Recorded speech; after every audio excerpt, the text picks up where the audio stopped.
Hi all. In this video, we are going to deal with the rest of the topics from Module 1 of Constitution of India.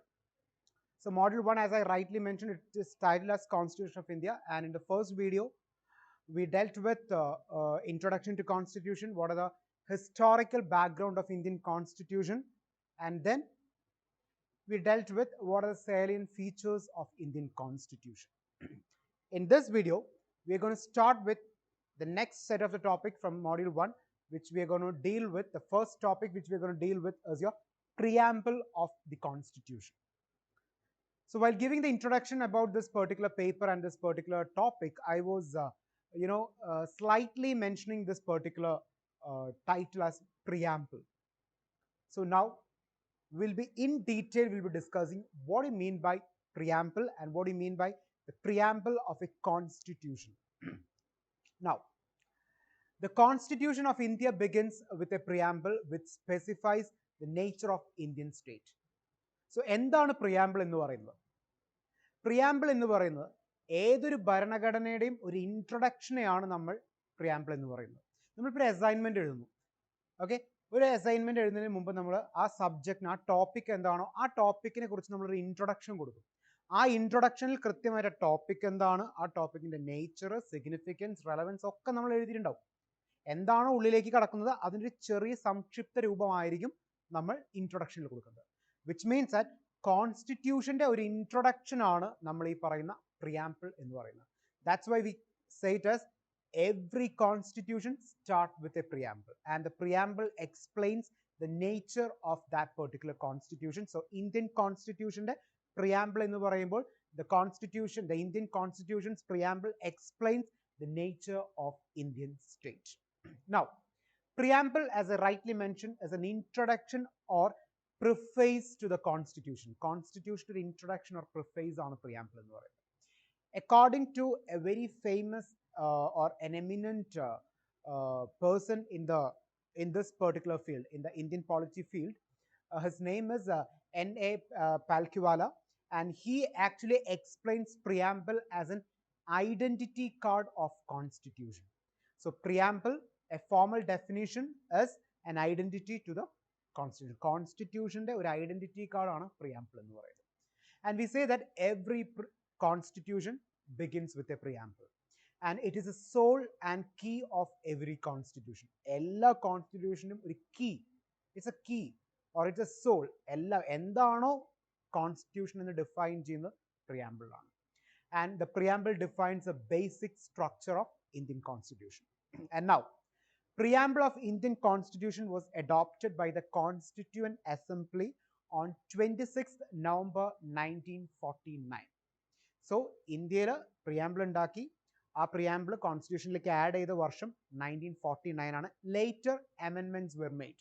അമെൻമെന്റ് means changes. അപ്പോൾ 1949 we have made a preamble. Later on changes were made, which means that additions ആയിട്ട് കുറച്ച് കാര്യങ്ങൾ പ്രിയാമ്പിളിലേക്ക്, ഇൻട്രൊഡക്ഷനിലേക്ക് നമ്മൾ add ചെയ്തിട്ടുണ്ട്. We will be discussing it in very detail in the coming slides. Now, let's look into what is the preamble of Indian Constitution. Indian കോൺസ്റ്റിറ്റ്യൂഷന്റെ introduction എങ്ങനെയാണ് എന്നുള്ളതാണ് നമ്മൾ നോക്കാൻ പോകുന്നത്. സോ പ്രിയാമ്പിൾ എന്താണെന്നുള്ളതും അതിന്റെ ഇൻട്രൊഡക്ഷനും പറഞ്ഞു. ഒരു 5 മാർക്കിന്റെ ക്വസ്റ്റ്യൻ ഒക്കെ വരാണെങ്കിൽ നമുക്ക് ഇത്രയും പോയിന്റ്സ് മാക്സിമം ധാരാളമാണ്. ഇൻ ഡീറ്റെയിൽ ആയിട്ട് നമുക്കൊരു എസ്എ ഫോർമാറ്റിൽ എഴുതണമെന്നുണ്ടെങ്കിൽ ഇതൊക്കെ ഇൻട്രൊഡക്ഷനിലും മെയിൻ ടോപ്പിക്സിലും കൊടുത്തതിന് ശേഷം ഇന്ത്യൻ കോൺസ്റ്റിറ്റ്യൂഷന്റെ പ്രിയാമ്പിൾ എന്താണെന്നുള്ളത് നമ്മൾ എഴുതാം. So let's look into what is A preamble of Indian constitution. So the preamble of Indian constitution goes like this. We, the people of India, having solemnly resolved to constitute India into a sovereign, socialist, secular, democratic republic, and to secure all its citizens justice, social, economic, and political liberty of thought, expression, belief, and worship, equality of status of opportunity, and to promote among them all the fraternity, assuring the dignity of the individual and unity and integrity of nation. As I rightly mentioned, this was a preamble which was adopted in the year 1949. So preamble എന്ന് പറയുന്നത് Indian nation അല്ലെങ്കിൽ India എന്ന് പറയുന്ന രാജ്യത്തെ എങ്ങനെ, അല്ലെങ്കിൽ India എന്ന് പറയുന്ന രാജ്യത്തിന്റെ കോൺസ്റ്റിറ്റ്യൂഷൻ എന്താണ് എന്ന് എക്സ്പ്ലെയിൻ ചെയ്യുന്നതാണ്. ഇതിൽ കൃത്യമായിട്ട് നമ്മൾ പറഞ്ഞിരിക്കുന്ന വാക്കുകൾ sovereign, socialist, secular, democratic, republic, justice, liberty and equality and finally fraternity. ഈ വാക്കുകൾ എന്തെല്ലാമാണ് സൂചിപ്പിക്കുന്നത് എന്നുള്ളതാണ് നമ്മൾ എക്സ്പ്ലെയിൻ ചെയ്യാൻ പോകുന്നത്. സോ കോൺസ്റ്റിറ്റ്യൂഷന്റെ ഒരു essence, what is the essence of this constitution or what is the essence of Indian constitution എന്ന് പറഞ്ഞാൽ here lies the answer for that. ഇനി ഇതിലെ കീ വേർഡ്സിന്റെ എക്സാമിനേഷൻ അല്ലെങ്കിൽ ഈ കീ വേർഡ്സ് എന്തിനെ ഡിനോട്ട് ചെയ്യണം എന്നുള്ളതാണ് നമ്മൾ ഇനി എക്സാമിൻ ചെയ്യാൻ പോകുന്നത്. ഇവിടെ വെച്ചിട്ടാണ് നമ്മൾ സാലിയൻ ഫീച്ചേഴ്സിൽ ഫസ്റ്റ് വീഡിയോയിൽ പറഞ്ഞിരുന്നു ഇതിലെ sovereign, socialist, secure, democratic, republic എന്നതിന്റെ എക്സ്പ്ലനേഷൻ ഈ വീഡിയോയിൽ നൽകുമെന്നുള്ളത് അതും നമ്മൾ ഇവിടെ ഡിസ്കസ് ചെയ്യുന്നതാണ്. Now let's get into the details. What do you mean by sovereign? Indian പ്രിയാമ്പിളിൽ സോവറിൻ എന്നുള്ള വേർഡിന്റെ അർത്ഥം എന്താണ്? What is the meaning of the word sovereign in the preamble of Indian Constitution? Now, the word sovereign implies that India is neither a dependency nor a domain of any other nation, but an independent nation. Sovereign എന്നുകൊണ്ട് ഉദ്ദേശിക്കുന്നത് India as A state or India as a nation is considered, India ഒരു രാജ്യമായിട്ട് consider ചെയ്യുമ്പോൾ India ഒരാളെയും depend ചെയ്യുന്നില്ല, അതോടൊപ്പം തന്നെ India independent ആയിട്ടുള്ള state ആണ്. Is that clear? The sovereign means we are not dependent on anybody else. At the same time, we are independent. So those two words are very important. We are independent and we are not dependent. Clear? Socialist. The Indian brand of socialism is a democratic socialism and not communistic socialism. Socialist എന്നുള്ള word ഉദ്ദേശിക്കുമ്പോൾ ഒരിക്കലും അതൊരു കമ്മ്യൂണിസത്തിനോട് നമ്മൾ relate ചെയ്യരുത്. Indian economy അല്ലെങ്കിൽ India എന്ന് പറയുമ്പോൾ അത് socialist എന്ന് പറയുമ്പോൾ it implies when we say that Indian state is A socialistic in nature, it means that we have adopted democratic socialism, which means that we follow mixed economy. Mixed economy എന്ന് ഉദ്ദേശിക്കുന്നത് കമ്മ്യൂണിസത്തിന്റെ നല്ല കാര്യങ്ങളും അതോടൊപ്പം തന്നെ ക്യാപിറ്റലിസത്തിന്റെയും നല്ല കാര്യങ്ങൾ ഉൾക്കൊണ്ടുകൊണ്ട് ഒരു മിക്സ്ഡ് ഫോർമാറ്റ് ആണ് നമ്മൾ സോഷ്യലിസ്റ്റിക് ഇക്കോണമി അല്ലെങ്കിൽ സോഷ്യലിസ്റ്റിക് നേച്ചർ എന്നുകൊണ്ട് നമ്മൾ ഉദ്ദേശിക്കുന്നത്. Next one is democratic. The term democratic is used in the preamble in a broader sense, embracing not only political democracy but also social and economic democracy. നമ്മളുടെ democracy അല്ലെങ്കിൽ നമ്മൾ സ്വാതന്ത്ര്യം എന്നുകൊണ്ട് നമ്മൾ ഉദ്ദേശിക്കുന്നത് ഒരു പൊളിറ്റിക്കലായിട്ട് രാഷ്ട്രീയപരമായിട്ട് ബ്രിട്ടീഷുകാരിൽ നിന്ന് മാത്രം സ്വാതന്ത്ര്യം കിട്ടി എന്നുള്ളതല്ല, രാഷ്ട്രീയപരമായിട്ടും സാമൂഹികപരമായിട്ടും സാമ്പത്തികപരമായിട്ടും നമുക്ക് സ്വാതന്ത്ര്യമുണ്ട്. So the word democratic in preamble means it implies that the Indian state is democratic in three aspects: political democracy, social democracy and economic democracy. So it has been used in a broader sense rather than a narrow sense. The next keyword in preamble which we're going to deal with is your republic. What do you mean by republic? Republic, therefore, the term republic in our preamble indicates that India has elected head called president, and he is indirectly elected for a fixed period of 5 years.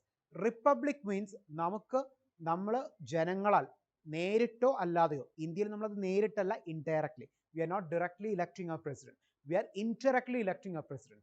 So indirectly നമ്മൾ elect ചെയ്യുന്ന president ആണ്, we consider him as a head of the state, the first man of this particular country എന്ന് പറയുന്നത്, most powerful എന്ന് ഉപയോഗിക്കേണ്ട, the most first man of this particular country എന്ന് പറയുന്നത് is the president. അപ്പോൾ നമ്മുടെ റിപ്പബ്ലിക് എന്ന് പറയുന്നത്, നമ്മുടെ ടേം റിപ്പബ്ലിക് എന്നുകൊണ്ട് അല്ലെങ്കിൽ Indian കോൺസ്റ്റിറ്റ്യൂഷനിൽ the word republic indicates that we have an elected head of the state. He controls the whole system. Clear? Now the next one is justice. The term justice in the preamble embraces three aspects: socio-economic and political. നമ്മൾ ഡെമോക്രസിയിൽ പറഞ്ഞതുപോലെ തന്നെ justice എന്ന് പറയുമ്പോൾ അത് മൂന്ന് രീതിയിലും justice ആയിരിക്കണം. Okay, മൂന്ന് ആസ്പെക്ട്സിലും നമുക്കത് സെർവ് ചെയ്യാൻ പറ്റണം, സോഷ്യലായിട്ടും എക്കണോമിക്കലായിട്ടും പൊളിറ്റിക്കലായിട്ടും.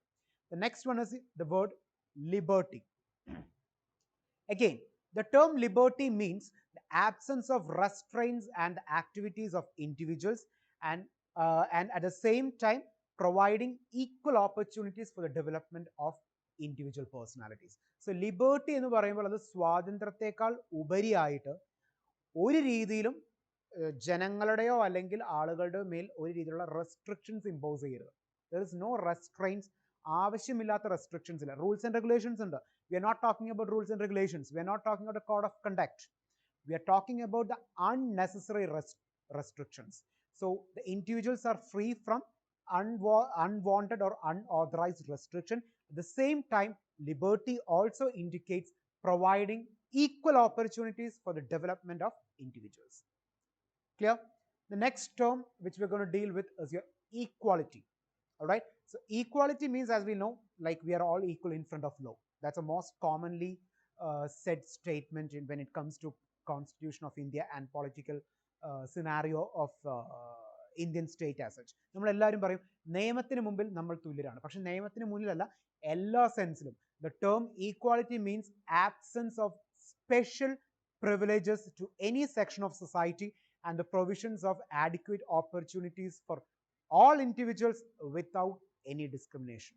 ഒരു ഡിസ്ക്രിമിനേഷൻ കൂടാതെ എല്ലാവർക്കും ഈക്വൽ ഓപ്പർച്യൂണിറ്റി പ്രൊവൈഡ് ചെയ്യുന്ന സംവിധാനത്തെയാണ് നമ്മൾ ഈക്വാളിറ്റി എന്ന് പറയുന്നത്. So equality means no special privilege to any section of people, which means that equal opportunity for all individuals irrespective of sex, caste, creed, religion, geography, etc. Clear? Which means that finally we are moving to fraternity. So the word fraternity basically means a sense of brotherhood. നമ്മൾ പറയില്ലേ സാഹോദര്യം. നമുക്ക് ഏറ്റവും കൂടുതൽ ഒരു when it comes to a state, when it comes to a nation, the most important element that we require for a well-being is a harmony between individuals. So this is a sort of ഒരു സാഹോദര്യം വളർത്തിയെടുക്കുന്നതിന് വേണ്ടിയാണ് fraternity എന്നുള്ള word നമ്മൾ preamble use ചെയ്തിരിക്കുന്നത്. And the constitution promotes the feeling of fraternity by the system of a single citizenship. നമ്മൾ നേരത്തെ പറഞ്ഞ Indian കോൺസ്റ്റിറ്റ്യൂഷൻ്റെ ഒരു സവിശേഷതയായിട്ട് പറയുന്ന സിംഗിൾ സിറ്റിസൺഷിപ്പ് തന്നെ നമ്മൾ കൊണ്ടുവന്നിരിക്കുന്നത് in order to promote the brotherhood. So single citizenship has been adopted in order to promote the feeling of fraternity or the feeling of brotherhood in the Indian state. So these are the key words which has been used in preamble. So if it is being asked for a 10-mark question, ഈ ഓരോ കീവേഡ്സിന്റെയും explanations ആൻസറിൽ ഉണ്ടായിരിക്കണം. Clear? Now union and territories. The next topic, നമ്മൾ preamble എന്നുള്ള topic കഴിഞ്ഞു. അടുത്ത topic module 1-ലാണ് union and territory. Indian union എന്ന് പറയുന്നത്, ഇന്ത്യ എന്ന് പറയുന്ന രാജ്യവും അതിനുള്ളിലെ ടെറിട്ടോറിയൽ സെക്ടർ അല്ലെങ്കിൽ ടെറിട്ടോറിയൽ പോയിന്റ്സ് എങ്ങനെയാണ് എന്നുള്ളത്. കുറച്ചുകൂടി എളുപ്പത്തിൽ പറയുകയാണെങ്കിൽ, what is we call it as, or what we call Indian state, what it implies, and what are the geographical divisions in that particular state or in that particular nations. Now, Article 1 to 4 under the Constitution of India, that means under the Part 1 of Indian Constitution, deals with union and territories. എങ്ങനെയാണ് Indian രാജ്യം, അതിൻ്റെ ഉള്ളിൽ എങ്ങനെയാണ് അതിൻ്റെ geographical കാര്യങ്ങൾ setup എന്നുള്ളത് explain ചെയ്യുന്നത് article 1 to 4 ആണ്. Now, in this particular topic, we are going to deal with Article 1 to Article 4. Article 1 മുതൽ Article 4 വരെ what actually it implies എന്നുള്ളതാണ് we will be discussing. Now, starting with Article 1. Article 1 describes that India, that is Bharat, is a union of states. We sometimes we simultaneously or interchangeably use India or Bharat. നമ്മൾ ആരെങ്കിലും ആലോചിച്ചിട്ടുണ്ടോ ഏതാണ് correct എന്നുള്ളത്, ഇന്ത്യയാണോ Bharat എന്നുള്ളതാണോ? But for your നിങ്ങളുടെ ഒരു അറിവിലേക്കായിട്ട് പറയുകയാണ്, both are same or both are നമുക്ക് equally use ചെയ്യാൻ പറ്റുന്നൊരു കാര്യമാണ്. ബിക്കോസ് കോൺസ്റ്റിറ്റ്യൂവൻ്റ് അസംബ്ലി ഇന്ത്യ വേണോ ഭാരത് വേണോ നമുക്ക് ഒഫീഷ്യലി നെയിം ഇടുമ്പോൾ എന്നുള്ളത് വന്നപ്പോൾ ആ ഒരു കൺഫ്യൂഷൻസ് ആയിരുന്നു. So due to that confusions they have adopted a mix of both. Those who wish to use India, they can use it India. Those who wish to use Bharat, they can use Bharat. Bharat എന്നും പറഞ്ഞാലും India എന്ന് പറഞ്ഞാലും Indian നേഷന് തന്നെയാണ് അവർ ചെയ്യുന്നത്. So article 1 itself explains that Bharat or India is A union of States. India എന്ന് പറയുന്ന സ്റ്റേറ്റ്സുകളുടെ ഒരു union ആണ് എന്നുള്ളത് ആർട്ടിക്കിൾ 1 തന്നെ പറയുന്നുണ്ട്. The country as an integral or the country at an integral whole and divided into different states for the convenience of administration. So Article 1 explain ചെയ്യുന്നത് the country as an integral whole, അതായത് രാജ്യം എന്ന് പറയുന്നത് മൊത്തത്തിലാണ്. And അഡ്മിനിസ്ട്രേഷൻ്റെ എളുപ്പത്തിന് വേണ്ടി we have divided it into different state. വിവിധ സംസ്ഥാനങ്ങളായിട്ട് നമ്മളതിനെ ഡിവൈഡ് ചെയ്തിരിക്കുന്നു. Okay, so when you talk about India as a nation, India as a whole is a country, and for an administration purpose we have divided the country into different states. Clear? Now, the Article 1, according to Article 1, the territory of India can be classified into 3 categories. 3 categories ആയിട്ടാണ് ഇന്ത്യയിൽ നമ്മൾ geographically ഇന്ത്യക്ക് താഴെ territories നമ്മൾ divide ചെയ്തിരിക്കുന്നത്. The first one, territories of States. അതായത് States നമ്മൾ divide ചെയ്തിരിക്കുന്നു. എത്ര സംസ്ഥാനങ്ങളായിട്ട് നമ്മൾ ഡിവൈഡ് ചെയ്യുന്നത്, ആ സംസ്ഥാനങ്ങളാണ് ടെറിട്ടറീസ് ഓഫ് സ്റ്റേറ്റ്സ് എന്ന് പറയുന്നത്. ദെൻ യൂണിയൻ ടെറിട്ടറീസ്, സംസ്ഥാനമല്ലാതെ കേന്ദ്രത്തിൻ്റെ, അതായത് യൂണിയൻ ഗവൺമെൻറ്റിൻ്റെ കംപ്ലീറ്റ് കൺട്രോളിൽ വരുന്ന യൂണിയൻ ടെറിട്ടറീസ് എന്ന് പറയുന്നത്, കേന്ദ്ര ഭരണ പ്രദേശങ്ങൾ. That is what we called as union territories. മൂന്നാമത്തെ ഡിവിഷൻ എന്ന് പറയുന്നത് territories that may be acquired by the government of India at any time. ചില സമയങ്ങളിൽ നമ്മൾ ചില സ്ഥലങ്ങൾ ഇന്ത്യ എന്നുള്ള രാജ്യത്തിലേക്ക് എഴുതി ചേർക്കപ്പെടും. ഇപ്പോൾ ഫോർ എക്സാമ്പിൾ ദമു ആൻഡ് ദിയു, അതുപോലെ തന്നെ അങ്ങനത്തെ കുറച്ച് യൂണിയൻ ടെറിട്ടറീസ് നമുക്ക് നോർത്ത് ഇന്ത്യൻ സൈഡുകളിലുണ്ട്. ആ നോർത്ത് ഇന്ത്യൻ സൈഡുകളിലുള്ള യൂണിയൻ ടെറിട്ടറീസ് പിൽക്കാലത്ത് നമുക്ക് ഇന്ത്യ എന്ന രാജ്യത്തോട് ചേർക്കപ്പെട്ടതാണ്. അപ്പം അങ്ങനെ വരുന്ന സ്ഥലങ്ങളെയും നമ്മൾ ടെറിട്ടറീസിൽ തന്നെ നമ്മൾ കണക്കാക്കുന്നു. 3 കാര്യങ്ങൾ: Indian states, Indian union territories, ഇതിനേക്കാളൊക്കെ ഉപരിയായിട്ട് ഇന്ത്യയിലേക്ക് പിന്നെ ചേർക്കപ്പെടുന്ന സ്ഥലങ്ങൾ. And at present, according to the latest statistics, there are 28 states and 9 union territories. ഇപ്പോൾ 28 സംസ്ഥാനങ്ങളും 9 യൂണിയൻ ടെറിട്ടറീസുമാണ് ഇന്ത്യൻ യൂണിയനിലുള്ളത്. The states that are they are the members of the federal system and they share actually the powers with the center. സംസ്ഥാനങ്ങൾ ഈ പറയുന്ന രാജ്യത്തിൻ്റെ ഭാഗമാണ്. അവർ സംസ്ഥാനങ്ങൾ ഈ പറയുന്ന രാജ്യത്തിൻ്റെ സെൻട്രൽ ഗവൺമെൻറ്റുമായിട്ട് അധികാരങ്ങൾ പങ്കിടും. Clear? So as a whole we call India as a nation, and we have divided the states into different areas for the administration purpose, and these states actually share the powers with the centers for the smooth administration purpose. Clear? So that's about the union എന്താണെന്നുള്ളത് പറഞ്ഞു. യൂണിയൻ്റെ article 1 ആണ് നമ്മൾ explain ചെയ്തത്. Now let's get into what I mean by Article 2 of Indian Constitution. Article 2 പറയുന്നത് it grants 2 powers to Parliament. Article 2 പ്രകാരം, or according to Article 2, it permits the Indian Parliament for 2 tasks.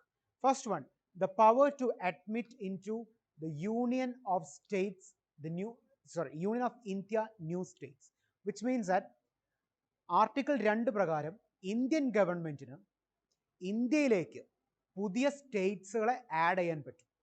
ഈ അടുത്ത് നമ്മൾ ആന്ധ്രാപ്രദേശ് എന്നുള്ളത് നമ്മൾ divide ചെയ്ത് തെലുങ്കാന എന്ന പുതിയ സംസ്ഥാനം ഉണ്ടാക്കി. ആ പവർ ആർട്ടിക്കിൾ 2 ഇന്ത്യൻ ഗവൺമെൻറ്റിന് ആർട്ടിക്കിൾ 2 ഓഫ് ഇന്ത്യൻ കോൺസ്റ്റിറ്റ്യൂഷൻ കൊടുത്തിരിക്കുന്ന പരമാധികാരമാണ് പുതിയ സ്റ്റേറ്റ്സുകളെ രൂപീകരിക്കാം. Second one, the power to establish new states. പുതിയ സ്റ്റേറ്റുകൾ എസ്റ്റാബ്ലിഷ് ചെയ്യുവാനും ഉള്ള സ്റ്റേറ്റുകളിലേക്ക് പുതിയതായിട്ട് സ്ഥലങ്ങൾ നമുക്ക് ആക്യൂർ ചെയ്യാനുള്ള അധികാരമാണ് article 2. So Article 2, I explain, Article 2 explains the power to admit into Union of India the new states. New states add ചെയ്യാൻ, അതായത് പുതിയ സ്ഥലങ്ങൾ ആക്യൂർ ചെയ്യാനും പറ്റും. അതോടൊപ്പം തന്നെ പുതിയ സംസ്ഥാനങ്ങൾ, രണ്ടാമതായിട്ട് പുതിയ സംസ്ഥാനങ്ങൾക്ക് ആഡ് ചെയ്യാനും പറ്റും. പുതിയ സ്ഥലങ്ങളും പുതിയ സംസ്ഥാനങ്ങളും. Next article 3.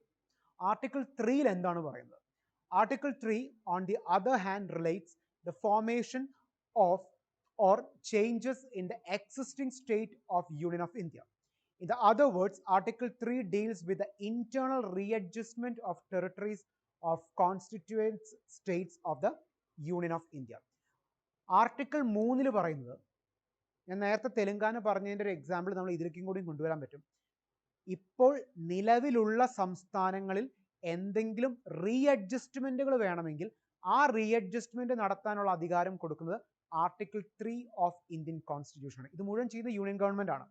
യൂണിയൻ ഗവൺമെൻറ്റിന് കൊടുക്കുന്ന പരമാധികാരം article 3 That means in a very basic sense, Article 3 explains or gives the power to have an internal readjustment of the territories of Indian states according to the will or according to the wish of the union government. According to the wish of union government എന്ന് പറയുമ്പോൾ അത് സ്റ്റേറ്റുമായിട്ട് ആലോചിച്ച് കാര്യങ്ങൾ തീരുമാനത്തിലാക്കാം.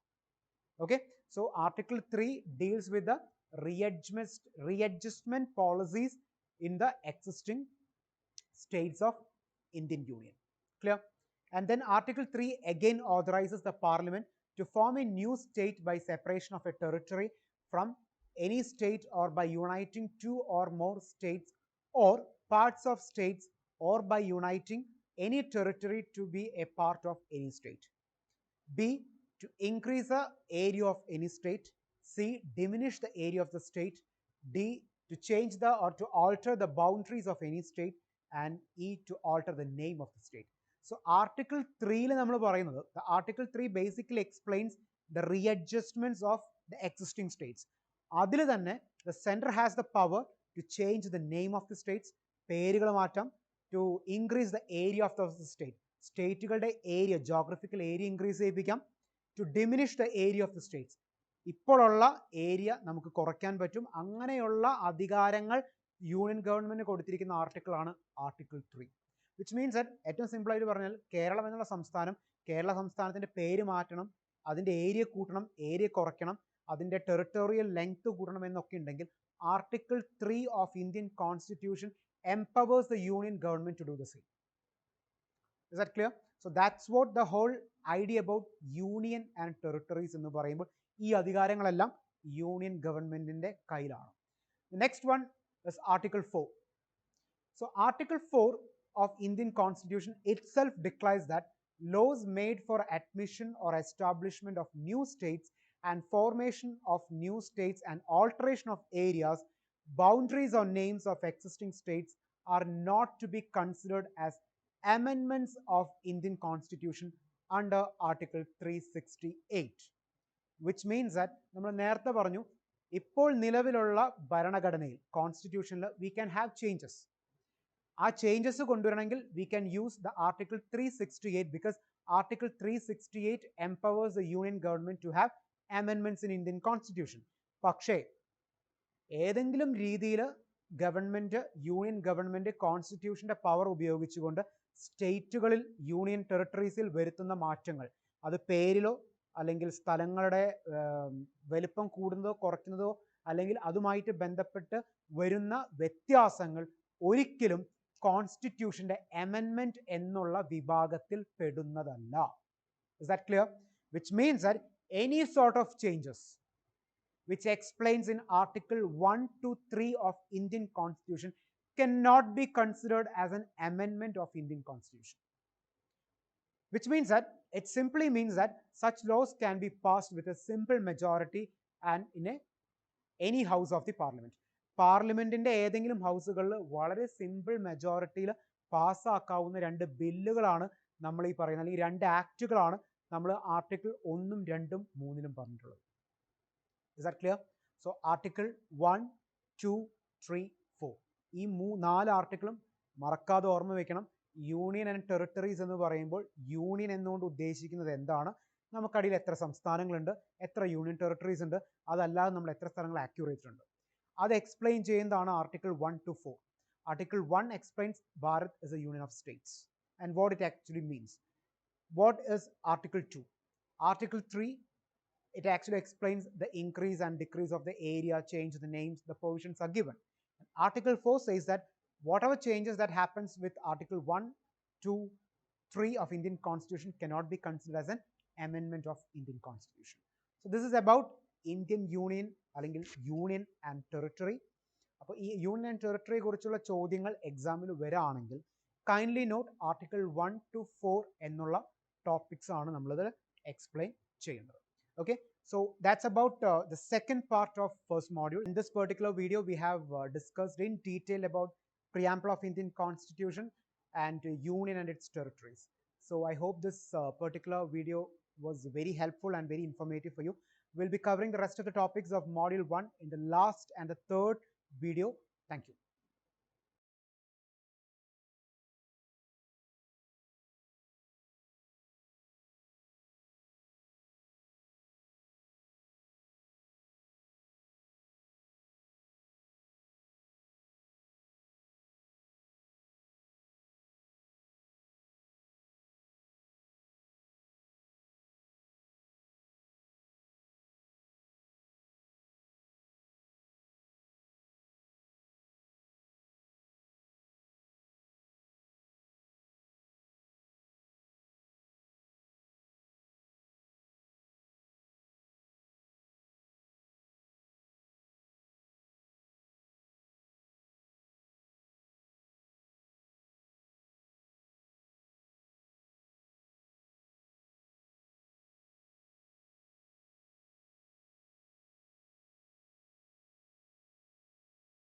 നമ്മൾ ഇനി third പാർട്ടിലേക്ക് നമ്മൾ കടക്കാൻ പോവുകയാണ്.